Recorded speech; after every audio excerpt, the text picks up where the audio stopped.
9. H.L. Hunley.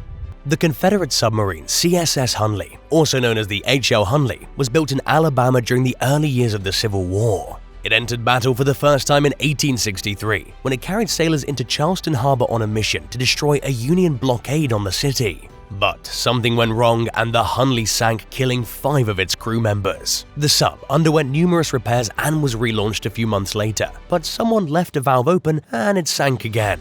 This time, the entire 8-man crew died. Once again, the Confederate Navy fixed the vessel and put it back into service. It entered service for a third time in 1864. It was the first combat submarine to sink a warship, the U.S. Navy ship USS Housatonic, with a torpedo before vanishing along with its crew. A team of shipwreck hunters discovered the missing submarine right next to the Housatonic in 1995. The Hunley was raised from the bottom of the harbor 5 years later. Nobody knows what caused it to sink. The crew may have run out of oxygen and suffocated as the tides pushed the submarine off course, or it may have been clipped by another vessel. It's also possible that the Hunley was destroyed by its own torpedo, or that an enemy shooter somehow disabled the captain, rendering him incapable of operating the vehicle. Unfortunately, there's no way of knowing for sure what happened. 8. Tombstone linked to Massacre. On August 21, 1863, a Confederate guerrilla group known as Quantrill's Raiders brutally attacked the town of Lawrence, Kansas, killing around 150 unarmed men and boys. For years, Kansas had been at the center of a bitter divide between abolitionists who wanted to join the Union and pro-slavery Confederate sympathizers. This particularly violent era, known as the Bleeding Kansas period, came at a time when Kansas was still just a territory and had not yet been granted statehood. And with the states more divided than ever before, both the North and South seemed to want Kansas on their team.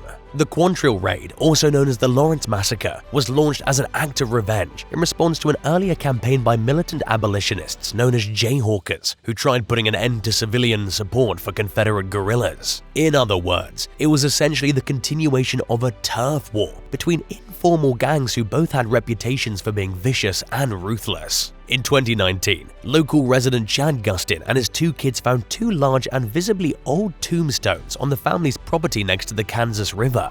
They notified local historians, who determined that one of the gravestones, bearing the name James O'Neill, belonged to the burial of a man who was killed in the Lawrence Massacre. O'Neill was working on a bridge when he was murdered, according to the Lecompton Historical Society. He was originally buried at a different cemetery that was destroyed about 50 years before Gustin and his kids discovered his headstone, which had been relocated from its previous site. The other tombstone paid tribute to a Lane University student who drowned in 1877. 7. Surgeon's Pit. The Second Battle of Bull Run, also known as the Second Manassas, broke out on August 28, 1862 in Prince William County, Virginia. It ended 2 days later with a sweeping Confederate victory, forcing the Union Army to retreat during its attempt to travel south. Nearly 14,000 Union soldiers were killed or wounded. Wounded men were treated at a field hospital. With limited medical tools, very little time to perform tedious procedures, and the tendency for wounds to become infected, amputation was often the easiest and quickest way for combat surgeons to keep catastrophically injured soldiers alive. When left with no other choice, surgeons sometimes performed amputations without anesthesia. But the vast majority of the operations were carried out with the use of ether and/or chloroform, which was better than nothing. Tens of thousands of limbs were amputated throughout the war, but researchers only recently got their first glimpse into how the severed body parts were handled. In 2014, utility workers found bones and bone fragments at the Manassas National Battlefield Park. Archaeologists noticed that most of them were leg and arm bones, bearing cut marks, and realized they'd found a surgeon's pit where amputated limbs were buried. It was the first Civil War limb pit to be excavated and studied. Many of the bones had bullets lodged in them, revealing the gruesome nature of the wounds that the amputees suffered from. The team also uncovered the near-complete skeletal remains of 2 Union soldiers who died from their injuries, and some of their uniform buttons. They were reburied in coffins built from a downed tree on the battlefield. The discoveries helped experts better understand both the Second Manassas and Civil War medicine. According to the latest update, the team who studied the bones planned to try identifying who the amputated bones belonged to and research whether they survived their amputations. 6. Agnes E Frye.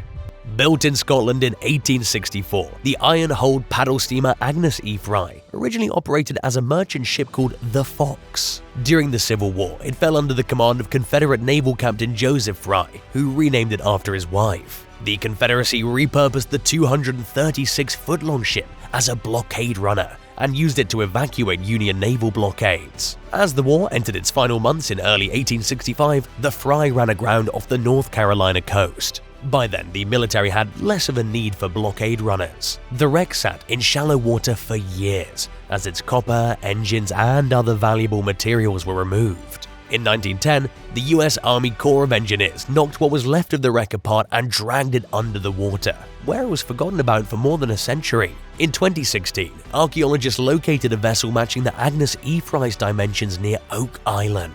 It sits just 18 feet below the surface, but the water's visibility is extremely poor, making it nearly impossible for someone to see it with the naked eye. The wreck is still laden with its cargo, which is rare among Civil War-era wrecks and could teach archaeologists a lot about the past. It's unclear whether researchers plan to salvage any of the artifacts. 5. The Bixby Letter Mystery. In 1864, a grieving mother from Boston named Lydia Bixby received a sympathetic letter after losing all 5 of her sons in the Civil War. Known as the Bixby Letter, it was signed A. Lincoln. But whether or not then-President Abraham Lincoln actually wrote the letter has long been a subject of debate. Some believe that Lincoln's secretary, John Hay, penned the note and signed his boss's name. The original copy of the letter has been missing for over a century, forcing experts to rely on facsimiles in their attempts to solve the mystery. In 2017, experts developed computer programs that employ sophisticated new technology to look for linguistic sequences. They use the programs to analyze hundreds of texts written by Lincoln and Hayes. The team examined the text in the Bixby Letter, then searched for the absence of certain words in various pieces written by the men.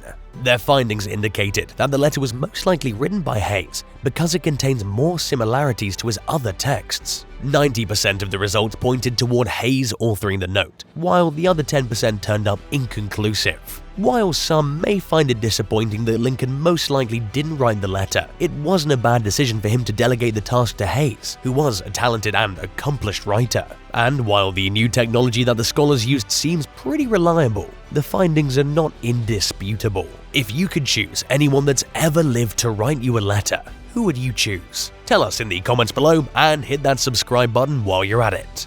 4. S.G. Elliott Burial Map. Researchers from the Adams County Historical Society in Pennsylvania were looking for information on the Battle of Gettysburg one day in 2020 when they came across a map they had never seen before.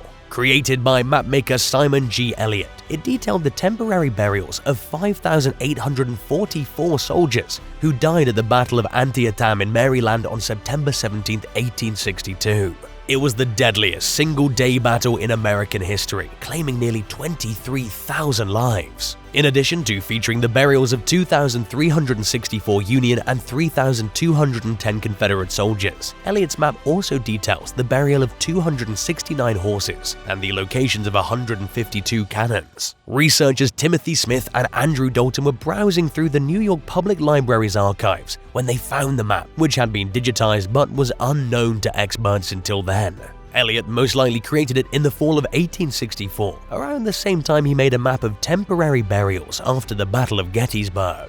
The Antietam map shed new light on the events of what had been described as the bloodiest day in US history. Until its discovery, researchers had no way of knowing who was buried where in the battle's immediate aftermath, since the graves were temporary and the fallen soldiers were all reburied elsewhere. Elliott's map offered the first and only insight into where the temporary burials were and who was buried there. Because fallen soldiers were typically buried very close to where they died, the map has helped experts learn the arrangement of the troops and where different units fought. It also revealed that dozens of men were once buried in the vicinity of the battlefield's modern-day Welcome Center. 3. A lost cemetery. In recent years, archaeologists have received information from local residents about a lost cemetery in Sussex County, Delaware. Acting on tips about its suspected location, they began excavating and soon discovered a Civil War-era headstone belonging to a soldier named C.S. Hall. The writing on the tombstone identified him as a soldier who served in an African-American regiment called the 32nd U.S. Colored Troops. Hall's grave marker was found on private land known as the Orr property, or the Hall Plantation, where the team had been hired by the owner to search for the cemetery. They unearthed at least 9 more graves at the site before announcing news of the discovery. The researchers admittedly knew nothing about the people buried at the property, including whether any of them were slaves or former slaves. They were also unable to link Hall's tombstone with a specific grave. At the time of the discovery, the team announced plans to continue investigating the site in hopes of learning more about the people buried there so that they can be properly memorialized. 2. Mysterious human remains. While digging the foundation for a new building in August of 2022, a property developer in Nashville unearthed some human remains. He made the discovery near a Civil War fort and a cemetery dating back to 1822, presenting the possibility that the bones could be up to 2 centuries old. The fort, which is located about a half-mile away from the development project, was built for the Union by runaway and freed former slaves. After making the initial discovery, the company requested permission from a local court to relocate the remains to a nearby historic cemetery. An archaeologist determined that the bones are not of Native American origin and that they appear to be isolated burials rather than part of a cemetery. While it'll take time to determine their exact age, they're thought to date back to the early 19th century. It's possible that they're older or younger. It'll take time for researchers to gain an idea of who the individuals were. They could be Civil War soldiers, settlers, or perhaps workers who helped build the fort. Historian Leorotha Williams, who specializes in African-American Civil War and Reconstruction studies, told ABC that it's less likely for the pair to be black laborers because the burials contain evidence of coffins, which were rarely used in African-American burials. The only way to know for sure is to run scientific tests on the remains and continue to explore the site for more clues about its past. 1. CSS Georgia.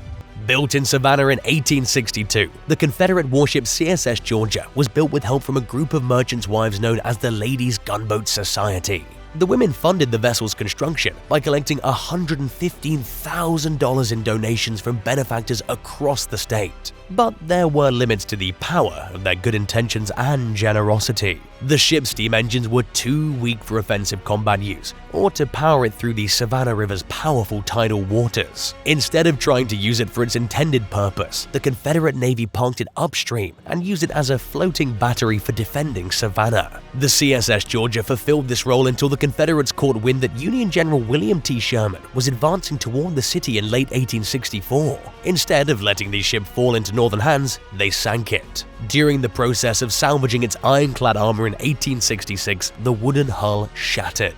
The wreck was then forgotten about until its rediscovery in 1968. By the time the U.S. Army Corps of Engineers began raising it in 2013, much of the ship was destroyed. During the recovery effort, salvage crews raised 4 cannons, 132 unexploded cannonballs, engine parts, an intact propeller, and siding. They pulled what's left of the wreck from the river in 10,000-pound sections measuring roughly 4 by 24 feet each. Experts are studying the retrieved portions of the Georgia to learn more about Confederate shipbuilding practices, which were carried out in the absence of a naval industry. Thanks for watching. Which one of these discoveries shocked you the most? Let us know in the comments below, and don't forget to subscribe. See you next time. Bye.